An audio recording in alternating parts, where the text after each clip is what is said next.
Before I start this video, I just want to say that I'm fucking tired. May or may not pass out. Then I'm gonna have to edit this fucking video. Oh my god, I'm gonna have to edit.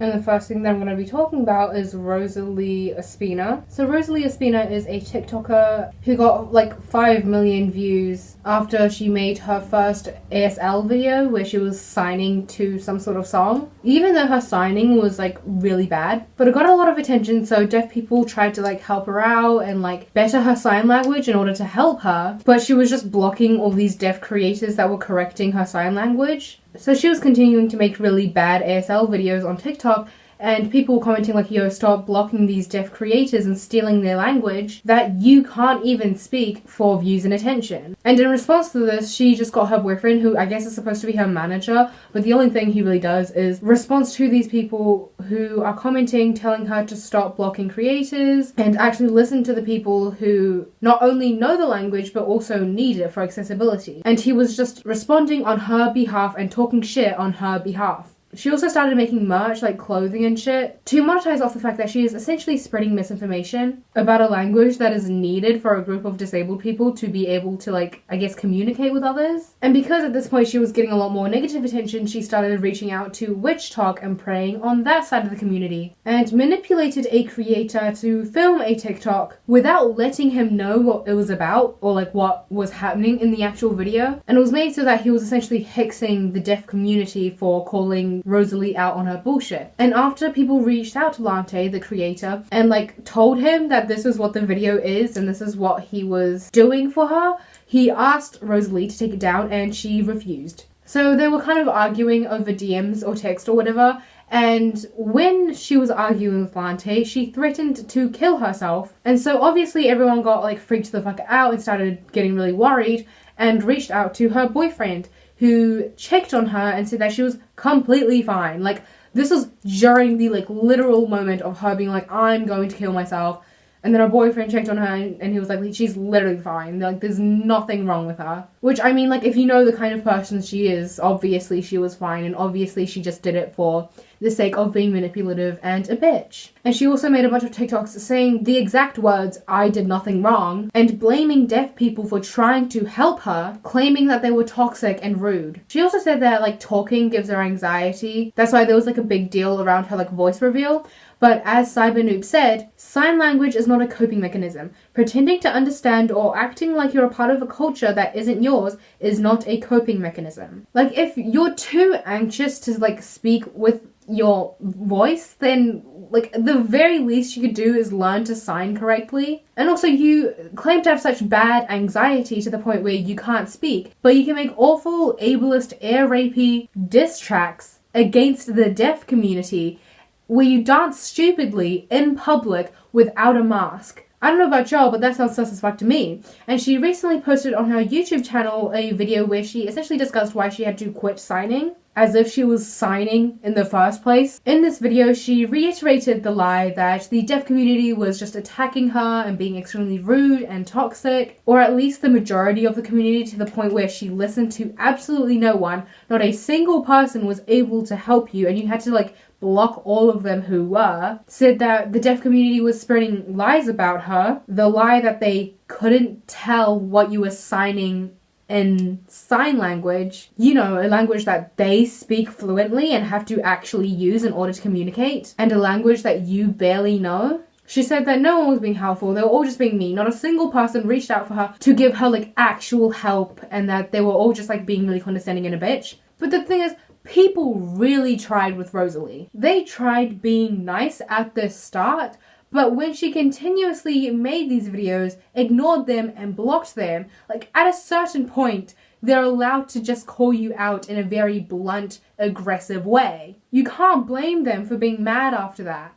And also, they don't owe you kindness. They don't owe you being polite. They were, like, even if they weren't being kind from the start, that's fine. Like, they don't owe you, like, you know what I mean? They don't owe you respect when you're essentially just shitting on their language and community. Especially when you continuously did it and knowingly did it, shitting on the accessible nature and the nuance of their language. She claimed that deaf people were the ones that were clout chasing by making videos on her. She said that she wasn't mocking deaf people, and the people who were claiming that she was were like the ones who were hurting the deaf community and not her. She was like, I'm not like trying to mock these people, and like you're claiming that I am, so now you've got all these people hurt and that's not me. So deaf people are apparently the ones hurting themselves by recognizing how bad she is and noticing when somebody steals and misuses a language that belongs to them. And she was like, they're all like trying to get more people to make videos on me. Like, no, other people are making their own decision to make their own videos about you because you're wrong. If it feels like an entire community is against you, then maybe you're the problem. She then said,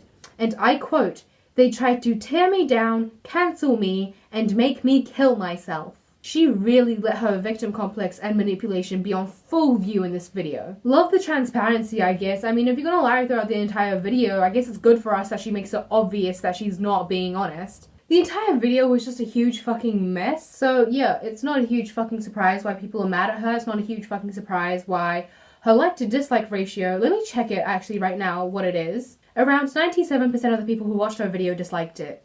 So that's all I'm going to say about that. Gabbie Hanna recently went on another weird fucking Twitter feud, I guess, where she called out, I don't know if called out, because like she didn't do the right thing, but she said Rachel Oates, a YouTuber who makes like poetry videos where she reviews a lot of people's poetry. Gabbie said that she was a bully for making videos about her trashy ass poetry book in a very calm, non-aggressive way. She just didn't like Gabbie's poetry, and I guess that makes her a bully, which I guess means that the rest of us with 2 brain cells are also bullies because it doesn't take a lot of brain to recognize how shit that book was. I still can't believe I wrote a funny, engaging, thematic poetry book about sexual assault, mortality, childhood abuse, mental illness, and suicidal ideation as my first release, and all people cared to share was link in bio and family is relatives. This gives off the vibe of like, you know, when like rappers go on Genius and try to like add like very like deep, meaningful things to their like lyrics about like big booty hoes. I'm not gonna sit here and say that her poetry wasn't about that. I'm sure that it was, but you also can't be mad at the general public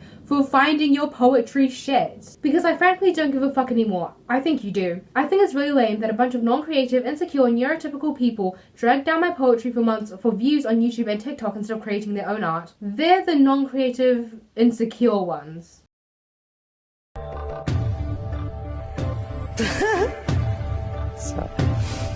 That woman compared my book to Edgar Allan Poe as if they're in any way the same genre. It's like comparing Shawshank Redemption to Step Brothers. She doesn't understand art. Don't take her recommendation. She's not as knowledgeable as she thinks she is. A published author. Now this is an accurate comparison. Rachel Oates has terrible fucking taste, LMAO. I think the issue is like she's hyped us up, like she's very like up her own ass, but at the same time very insecure and constantly seeks validation. Cause here she's like, oh yeah, like I'm a published author, like my book was very good and engaging, but also fuck all of you for having your own opinion on it. Somebody said, okay Gabbie, anyways, are you going to apologize for calling the girl who criticized your poetry a bitch? Looking forward to your response. And she said, no. She's a bitch. Rachel Oates then DM'd her and said, leave me out of your attention-seeking games and go get some help, please. Clearly you're having some sort of breakdown again, and I understand, I've been there too.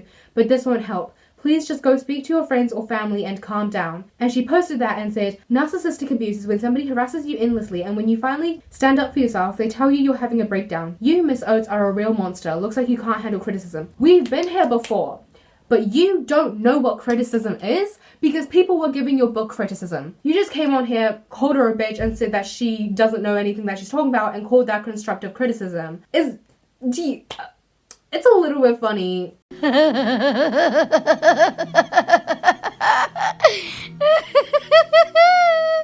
Because no one cares about her unless she's talking about me, literally. And she posts a screenshot of her video where she's just getting ready and it has significantly less views than when she talks about Gabbie. Angelica then quote tweets her and says, I just think this is unnecessary. Say your part about criticism, hate, whatever you want to call it, but multiple tweets calling someone obsessive and a bully while being obsessive and a bully back is an interesting way to go about things.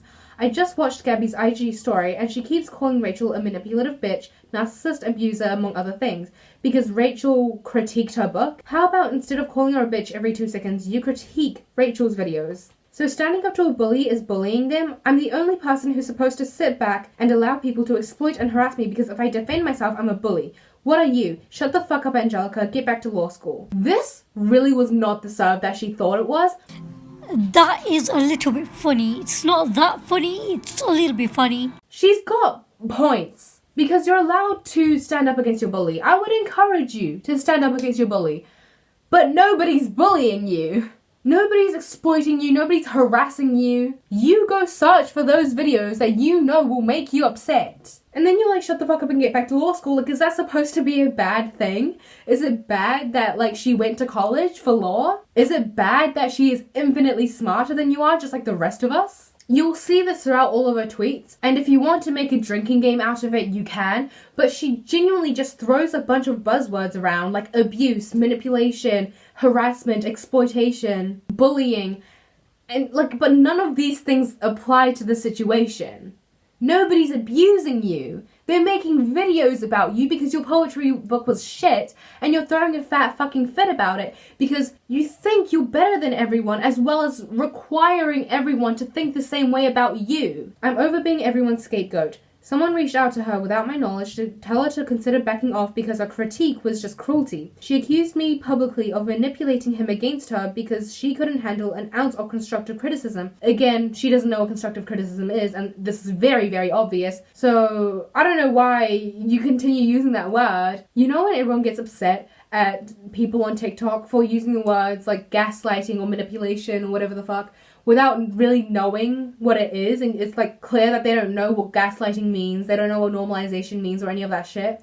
This is what you're doing, only with an even easier word. Check out my Instagram story for more context, by the way. It's more than just critique. She also meddles and tries to cause drama in my personal life. Her friend tried to call her out and she blamed me and then stopped talking to him for defending me to her privately. Her obsession with me is fucked. I think that tweet came before the one that I just read. But again, it's like I'm obsessed with myself and I think I'm better than everyone else, and I'm upset that the people who I see as inferior don't see me as superior. You can make a drinking game out of that as well if you want. By the way, calling someone attention-seeking for standing up to abuse is also very abusive. You don't get to tell people when they're able to defend themselves. There's no statute of limitations on self-respect. See, this standalone tweet, fine, but again, it doesn't apply to the situation. Take a shot, by the way, or multiple shots. I don't know how you're playing the game, if it's one tweet or on the basis of how many words, but nobody's abusing you, nobody's being abusive to you, you're not defending yourself, you're just making yourself look worse while making no good points whatsoever. And this isn't self-respect, you look like a clown. Going back to Angelica, she says, "This is that bitch in high school who draws on your yearbook photo to be an asshole and laughs with her friends. Don't delude yourself into thinking you're anything more than a high school fucking bully. Why are you involving yourself attention seeker?" I love how she's sticking to her like high school fucking bully guns, but again, it's like just not, and she just doesn't know what words mean. Involving yourself isn't what she did. You're a public figure. You have, I don't know how many, but like over 1 million Twitter followers, I'm sure. People are going to respond. People are going to quote tweet. You're just mad that somebody who quote tweeted you also happened to have followers. Involving yourself would be, I don't know, Jeffree Star being all like, yeah, I have like inside information about James Charles being a predator when he had nothing.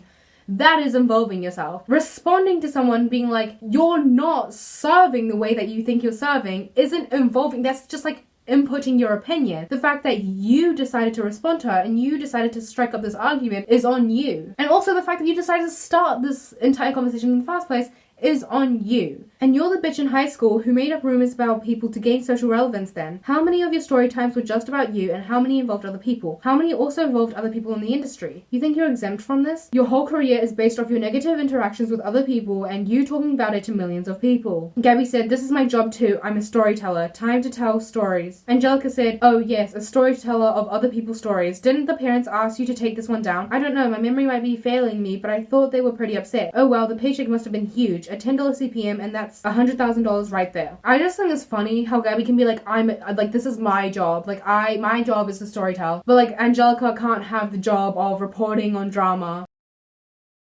Anyway, it's just a little bit funny because she then goes on to call everyone a hypocrite for not being a hypocrite anyway. Gabbie said, "Oh, is it unnecessary to call someone a bully, Angelica? Is that mean, toxic, a gross generalization made on someone I've never met? These narcissistic, confused, goofy ass bitches, I swear to God, they don't even try not to be hypocritical." I am so sorry that people were able to recognize that you posting somebody on your public Instagram story with their @ in it so that your fans go after them, which you knew they would do. Like, it doesn't take a genius to figure out that somebody with followers posting something on their story calling out somebody else who doesn't have followers is going to result in those followers attacking them. Like, that's 2 + 2 is 4, Gabbie. And I'm so sorry that people realized that you did this because you're a public figure and reported on it. Somebody said, was the fisheye lens necessary, bitch? And Gabbie said, it's so funny to make fun of the Middle Eastern girl's nose. Ha ha ha ha. I didn't hear that since kindergarten, haha. I don't know how much you could use the Middle Eastern thing to your advantage because you're white, Gabbie. I don't think it was an issue of race. I don't think people went up to you and said, oh, your Middle Eastern nose is fucking gross. I think people just bullied you for your nose, which is an issue, but don't try and make it about race so that you have this like moral high ground that doesn't even apply. Angelica said, it's almost like I used to do the edit on everyone, including myself, because it was funny at the time. I'm seeing a new song is coming out in a week. That's why we need to get you trending. Anyway, job done, you're welcome. See you in 6 months for another round. Gabbie said, you're getting a lot more than a song, Angel. And Angelica said, can't wait to see what you come out with, Angel. T-Spool also said, Angelica defended you multiple times in these videos. In fact, you thanked Angelica under one of these videos, but now you're using them as proof she's some kind of obsessive bully. And Gabbie said, victims often seek the acceptance from their abusers in hopes that they stop abusing. This is not internet hate. It's a grown, real woman relentlessly harassing another grown, real woman. Take a shot, y'all, because remember, Angelica Oles abused Gabbie Hanna, and she relentlessly harassed her by making videos for her job on a website where Gabbie did not have to go and search up these videos, right? So all the conversation we had where I encouraged you to keep doing YouTube was me being an abuser and you being a victim like always. You sending me your book, me defending you and getting shit for it from my audience. No wonder everyone in LA wants people against you, Gabbie. I haven't seen one person have a good experience with you. Trisha, people on Escape the Night, Jessie Smiles, and the list goes on. Maybe it's actually you that's the problem and not everyone around you. I just want to meet Gabbie Hanna's therapist, to be completely honest, because I don't know if it's just them not doing their job right or if Gabbie's just continuously lying to somebody who's supposed to be helping her get better. But it's obviously just not working either way. It is a genuine skill to continuously see yourself in the light that Gabbie sees herself. How are you going to do all the shit that she has done and claim that it was on other people for not managing their expectations, on other people for not liking her shitty poetry, and on other people for not seeing her as a better human being than she really is? And people have said, like, yeah, there's like obviously a like mental issue there, but mental illness is an explanation, not an excuse. Everyone on the internet has tried to tiptoe around her, and we have to recognize that that isn't working. She is just a cunt and she needs to face it. Nobody should have to treat interactions with her like holding a piece of glass by the edge of the surface just because there's something up. She has brought so much criticism and she has brought hate on herself. Like, she's brought hate on herself because at some point people are gonna get tired. They're going to get tired of like constructively criticism. Like, you can say like, Gabbie, this is what you're doing wrong, this is what you should do, and this is how to get better, millions and millions of times. And if she's not going to listen, at some point you're just going to be like, Gabbie, you're a bitch. Again, you can't blame people for getting mad after they've tried to be patient with you and you ignore them. I'm too tired for this bullshit. I've got a headache. So that is all I have for you guys today. If you liked this video, if you liked me, make sure to like and subscribe. If you didn't like me, make sure to get in contact with my teachers because I bet you'll have a lot in common, and make sure to stay safe and stay hydrated.